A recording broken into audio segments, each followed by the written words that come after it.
정부가 여의도 면적의 116배에 이르는 군사시설 보호구역을 해제한다고 밝혔습니다. 그동안 이 군사시설 보호구역 지정돼서 부동산 개발이나 재산권 행사를 하지 못했던 지역 주민들은 일단 반기는 분위기입니다. 네, 24년 만에 최대 규모로 이뤄지는 이번 군사시설 보호구역 해제 조치, 국방과 안보 측면에서는 어떤 의미가 있고 또 지역 부동산 시장에는 어떤 영향이 있을지 알아보겠습니다. 한국군사문제연구원 김열수 안보전략실장, 한국부동산경제협회 한문도 회장입니다. 두 분 어서 오세요. 안녕하십니까. 안녕하세요. 실장님께 먼저 여쭤보겠습니다. 네. 이 군사시설 보호구역, 네. 용어에서도 알 수 있겠지만 뭐 남북이 대치되는 상황에서 제정됐다, 지정됐다 이렇게 볼 수 있겠네요. 그럼요. 군사시설 보호구역은 뭐 대한민국만 있는 건 아니고요. 전 세계가 다 있죠. 네. 그래서 우리 같은 경우는 특히 이제 남북한이 대치하고 있는 상황이기 때문에 특히 이제 DMZ를 중심으로 해가지고 네. 남쪽으로 적절한 거리까지 좀 통제를 해야 거기에 이제 문제가 없지 않겠어요. 네. 그래서 이제 거기서 훈련도 하고 작전도 수행할 수 있으니까 그래서 이제 군사시설 보호구역을 둔 거고요. 또 우리 이제 후방 지역으로 보면 육군 기지도 있고 미사일 기지도 있고 뭐 해군 기지도 있고 공군 비행장도 있잖아요. 네. 그러니까 여기다가 그냥 주변에 막 건물이 들어서면 작전 활동 자체를 못 하잖아요. 그렇기 때문에 이제 여기에다가 군사시설 보호구역을 뒀는데요. 크게 보면은 이제 두 가지로 나눕니다. 하나는 통제구역이 있고요. 네. 네. 하나는 제한구역이 있습니다. 네. 그래서 통제구역 같은 경우에는 정말 그냥 아주 가까이 붙어 있는 데니까 통상은 이제 군사 분계선으로부터 한 10km 플러스 마이너스 정도 후방으로까지 해서 그 안으로는 이제 들어가는데 통제를 하는 거죠. 그리고 이제 군사시설 보호구역은 한 25km 후방까지입니다. 그래서 그것도 거리마다 좀 또 서쪽이냐 동쪽이냐에 따라서 좀 다르긴 한데요. 그렇게 해서 이제 그 군사시설 보호구역을 두고 있는 거고, 그 다음에 이제 후방 지역에는 군사시설들이 많이 있는데 거기는 뭐 예를 들면 지금처럼 뭐 10km, 25km 전방처럼 그렇게 해버리면 아무것도 뭐 안 되잖아요. 네네. 그렇기 때문에 거기는 통상 이제 500m 전후해가지고 뭐 통제구역도 두고 또 제한구역도 둡니다. 이번에 이제 군사시설 보호구역에 대한 해제 문제는 대부분 제한구역, 그러니까 통제구역이 아닌 네. 제한구역 중에서 해제를 했다 이렇게 보시면 됩니다. 알겠습니다. 군사시설 보호구역, 우리나라에 지금 어떤 지역이 얼마큼 분포되어 있습니까? 지금 말씀드린 것처럼 이제 주로 민통선 좌우로 있는데요. 예. 좌우로 있고 이제 위아래로 있지 않습니까? 그런데 우리나라 면적이 지금 한 1,003억 6,371만 그 제곱미터입니다. 근데 그걸 킬로로 하면요 한 10만 제곱킬로미터가 되죠. 그 지금 말씀하신 군사시설 보호구역이 네. 현재는 8,813제곱킬로미터. 그래서 이게 8.8% 정도 전 국토에. 네. 이 중에 한 7, 80%가 다 이제 경기도 그리고 강원도 북부 이쪽에 좀 포진해 있고요. 뭐 저기 창원이라든지 부산 일부 해군기지 이런 데들 통하면은 네. 다 합해서 이제 8.8% 국토를 좀 차지하고 있습니다. 그래서 생각보다는 좀 많은 양이 좀 보호구역으로 지정돼 있습니다. 사실상 이제 그 우리가 얘기하는 이제 전방 지역 네. 있잖아요. 뭐 서부, 중부, 동부 전선 이렇게 나누기도 하는데 그 지역 일대가 보니까 뭐 군포도가 경기도와 강원도가 96%에 해당하는 이번에 통제구역 해제 비율로 따져보니까요. 그렇게 해제가 됐더라고요. 회장님께 여쭤볼까요? 예. 이렇게 푼 정책 배경 어디에 있다고 일단 보십니까? 저도 이제 어제 발표를 보고 한 생각을 해봤는데 한 두 가지로 정리할 수 있을 것 같습니다. 네. 하나는 이제 거시적이면서 미래적인 측면에서 한번 볼 텐데요. 이건 이제 그동안 진행해왔던 비핵화하고 이 대한민국 통일을 위한 어떤 행보를 이제 거침없이 가기 위해서 또 이제 김정은이 뭐 연내 답방한다는 설왕설래가 있고 내년에 1, 2월 북미 정상회담을 위해 가지고 어떤 선제적인 좀 선물의 형식으로 가는 면으로 볼 수도 있고요. 그러나 이제 냉정하게 보면 이제 미시적으로 경제적 측면하고 이제 정치적 측면을 좀 봐야 될 것 같습니다. 경제적 측면에서는 이제 부동산이 좀 어느 정도 안정되는 추세에 있으니까 네. 어떤 부동산 자금의 유동화 자금에 대한 어떤 행로를 터주는 그런 역할도 좀 할 수 있습니다. 이게 이 풀어줌으로 인해 가지고 이제 개발과 투자 압력이 강해지니까 네. 어떤 투자 유동 자금이 그쪽으로 선순환되기를 바라는 의지도 조금 있지 않을까라는 걸 좀 볼 수가 있고요. 그리고 이제 정치적인 측면에서는 내후년이지만 이제 거의 뭐 이제 1년밖에 안 남은 이제 총선을 대비한 어떤 강원도는 전통적인 보수층이지 않습니까?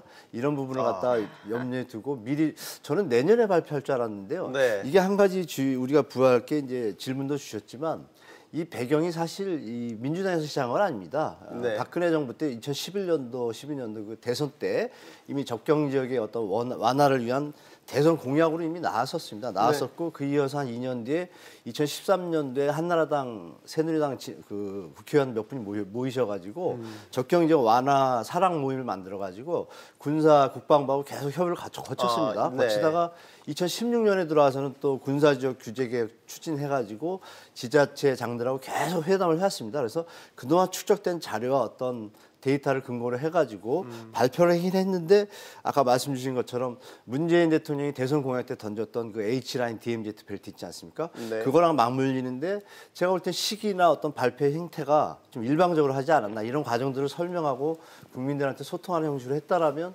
충분히 이해하고 오해를 받지 않을 텐데 그런 과정이 좀 부족하지 않나 좀 그렇게 보고 있습니다. 네. 그 시점 배경을 뭐라고 보세요? 저는 조금 다른 생각을 예. 갖고 있는데요. 네. 지금 한 회장님 굉장히 좋은 말씀을 하셨는데 지금 선거는 내년 후내년이란 말이죠. 네. 네. 그러니까 이게 지금 1년하고도 한 5, 6개월, 5개월 정도 남아 있잖아요. 2020년. 통상 이제 그 전에 보면 언제 이런 것들을 발표하느냐 하면 통상 한 서너 달 전에 발표를 네. 해요. 네. 그 전에 뭐 어느 정부든 관계없이. 근데 이번 같은 경우에는 굉장히 이제 빨리 발표를 했는데 네. 여러 가지로 이제 설명은 가능해요. 설명 가능하면 제가 볼 때는 이것을 특히 이제 이 문제는 올해 2월 달부터 이제 계속해서 집중적으로 탐구가 되고 준비를 했는데요. 지금 국방계획의 차원에서 이 문제를 접근을 했거든요. 네네. 왜 그러냐 하면 국방계획이라고 하는 것은 군사의 건설 문제도 있지만 어떻게 하면 군사 기지가 있는 곳의 주민들의 그 민원들을 해결해 줄 건가 이 부분에 대해서 집중적으로 이제 탐구하고 연구를 하고 네. 지금 2월 달부터 해서 지금 12월 달까지니까 거의 10개월 동안 주민들하고도 계속해서 소통을 하고 이걸 이해를 해왔거든요. 그러니까 그전하고 이분하고 다른 것은 이런 거예요. 그전에는 통상 이제 주민들이 이 부분 좀 해제해 주십시오, 이 부분 해제해 주십시오 그러면은 그걸 군 부대에서 이것이 해제해 줄 수 있을지 없을지를 회의를 통해 가지고 최종적으로 결정을 한단 말이에요. 그러니까 이제 수세적 차원에서 해제를 해줬는데 이번에는 그게 아니고 네. 민원 해결 차원 이 차원에서 그렇게 대규모로 오히려 긍정적이고 적극적으로 이것을 해결했다 이렇게 이제 볼 수가 있는 거죠. 그렇기 네. 때문에 이것은 정치적으로 해석하는 것보다는 민원 해결 차원과 주민들과 군 부대가 같이 상생할 수 있는 그런 차원에서 이 부분을 보는 것이 오히려 낫지 않겠는가 하는 생각은 합니다. 그런데 일반적인 시각에서 봤을 땐 지금 네. 북한의 비핵화 속도가 지금 답보 상태에 놓여 있는 상황에서 군사시설 보호구역이 해제된다라는 거. 물론 통제구역이 아니라 제한구역이 해제된다라는 말씀 주셨습니다만 이게 그냥 단순하게 생각했을 때는 이게 국방력 약화로 이어지는 게 아닌가라는 우려도 있거든요. 네, 저도 이제 옛날에 군대 생활을 하긴 했는데요. 사실상 이제 군대의 입장에서 보면 가능하면은 이제 이런 제한구역이나 통제구역이 많으면 많을수록 좋지 않겠어요? 네. 훈련하기도 편하고 작전하기도 편하고 그런데 그 옆에 지역이라고 하는 것이 군사 통제구역이든 보호구역이든 이것은 군이 소유한 정부의 땅이 아니고 네. 그 주민들의 땅이에요. 네. 그러면 이것을 이제 1973년도에 군사보호구역법이라고 하는 것을 통과시킴으로 인해서 그 주민들의 권리를 제한하고 있는 거거든요. 네. 그래서 그런 차원에서 이제 이 부분을 접근해 볼 필요가 있고 그 이후로도 본격적으로 이제 1990년대 한 중반 정도 들어서면 지금은 이제 군사시설 제한구역이 25km 정도가 되고 통제구역이 10km 정도 되는데 이걸 점점 더 북쪽으로 올려줘요. 전체적으로 조금씩 그렇게 해서 가능하면은 주민들의 고통을 좀 덜어주고 주민들의 민원을 해결해 주면서 군사작전에 이 큰 문제가 없는 범위 내에서 이것을 계속해서 그렇게 완화해 줬는데 이번 같은 경우에는 굉장히 크게 완화해 줬다라고 볼 수가 있죠. 그런데 네. 이것이 북한의 비핵화하고 연동되는 건 절대로 아니에요. 그래서 이 부분은 좀 오해를 안 했으면 좋겠다는 생각은 듭니다. 알겠습니다. 군도 네. 이것을 10개월 동안 검토를 하면서 작전에 정말 이 부분에 대해서 지장이 있는가 없는 것을 검토해서 최대한으로 많이 이번에는 완화를 시켜준 거거든요. 네. 네. 그런 차원에서 보면 이번에 군사시설 보호구역 해제 문제는 좀 더 큰 차원에서 주민들을 위한 그런 차원에서 접근을 하는 것이 좋지 않겠는가 민원 처리. 그런 생각을 합니다. 네. 네. 일단 해제가 되니까요, 회장님. 예. 지역 주민들이 일단 뭐 어쨌든 반기는 분위기는 맞는 것 같아요. 어제 저희 취재 기자가 실제 이제 지금 보호구역으로 묶여 있는 곳을 가서 인근 이제 취재를 해봤거든요. 뭐 상가도 가보고 주민들도 만나보고 뭐 공인중개사 다 가봤는데 전반적으로는 일단 기대를 거는 분위기는 맞는 것 같더라고요. 당연히 맞죠.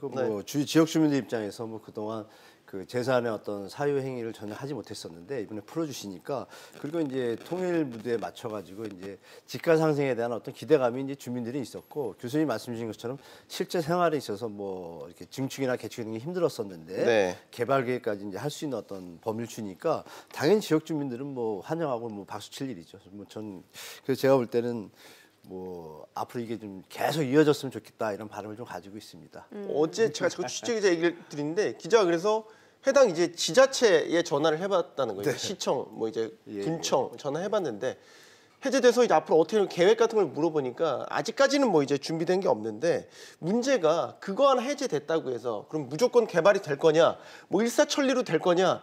그게 아니라고 그러더라고요. 그러니까 보호구역 해제됐지만 또 다른 예를 들어 상수도 보호구역으로도 묶여 있을 수도 있고 또 다른 뭐 이중 삼중에 그 풀어야 되는 그 인허가 조치들이 있기 때문에 단순하게 이거 풀렸다고 막 장밋빛으로 다 잘 될 거야라고 낙관할 수는 없다라고 얘기를 하더라고요. 예, 맞습니다. 도로 문제도 있죠. 도로 문제도 뭐 이제 2020년대 이제 고속도로가 이제 문 삼고 뚫리지 않습니까? 그런 부분들하고 이제 또 맹지라든지 도로가 없는 지역들은 풀리면 뭐 합니까? 집을 지어도 들어가 살 수가 없는데 그런 부분들의 문제하고 또 국방부가 풀어주면서 어느 건물의 높이를 좀 제한했습니다. 어느 층 이하로. 그리고 또 이제 지자체에다가 이제 허가권을 갖다 위탁 협의 형태로 줬기 때문에 일단은 좀 시간이 필요하다. 너무 급하게 뭐 지금 발표가 됐다고 해서 당장 내일 뭐 집을 짓거나 개발 행위를 할 수 있는 건 아니고요. 충분히 이제 검토를 거치고 지자체에서도 세부안을 좀 만들겠죠. 국방부와 협의하면서 그런 시간이 좀 많이 필요할 것이고 환영을 하지만 좀 시간을 갖고 장기적으로 대처하시는 게 좀 좋다고 보겠습니다. 네. 자, 다시 한번 부동산 뭐 역량 말고 또 다른 얘기를 좀 해볼게요. 사실 지금 청와대 입장에서 보면은 김정은 위원장 연내 답방 가능성을 지금 열어두고 있는 상황인데 뭐 일각에서는 18일과 20일 사이를 염두하는 발언도 나오고 있는 상황이고 연내 답방 가능성에 대해서는 어떻게 보십니까? 여러 가지 설들이 있죠. 우선 뭐 답방할 거다 안 할 거다 설부터 시작해서 다음 주에 올 거다. 그렇지 않으면 18일부터 20일 사이에 올 거다. 뭐 이렇게 해서 여러 가지 설들이 있는데 우선 올 수 있는 가능성이 있느냐 하는 것은 과거에 비해서 이제 소위 말해서 우리 한국과 미국 사이의 정상회담, 아르헨티나에서 이루어진 그 정상회담 이전까지는 좀 뭐라고 할까요? 가능성이 희박했다라고 하면 그 한미 정상회담을 통해서 트럼프 대통령이 남북 정상회담이 북미 정상회담의 모멘텀 역할을 할 수 있다 힘을 실어줬거든요. 그렇기 때문에 그 가능성은 높아졌는데 그렇다라고 하면 올 거냐 하는 것은 순전히 김정은 위원장의 마음에 달려 있다라고 보는 거고요. 언제 올 거냐 하는 거 가지고 지금 몇 가지 설들이 나오는데 왜 지금 이제 18일, 20일을 말씀하셨냐면 17일 날은 자기 아버지 그러니까 김정일 위원장 죽은 날입니다. 재산 날이기 때문에 그날은 아마 피할 거다라고 하는 거고요. 다음 주 13, 14는 지금 너무 촉박해요. 그렇죠? 그래서 그게 좀 곤란할 거고.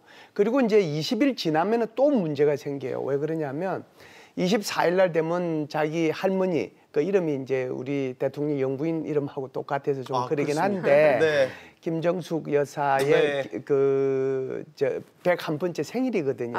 게다가 이제 자기 아버지 있던 김정일 위원장의 최고사령관 추대일이고 그리고 다시 이제 말일날 되면 김정은 위원장도 최고사령관으로 추대되는 그래서 그 뒤로는 전혀 날이 안 나와요.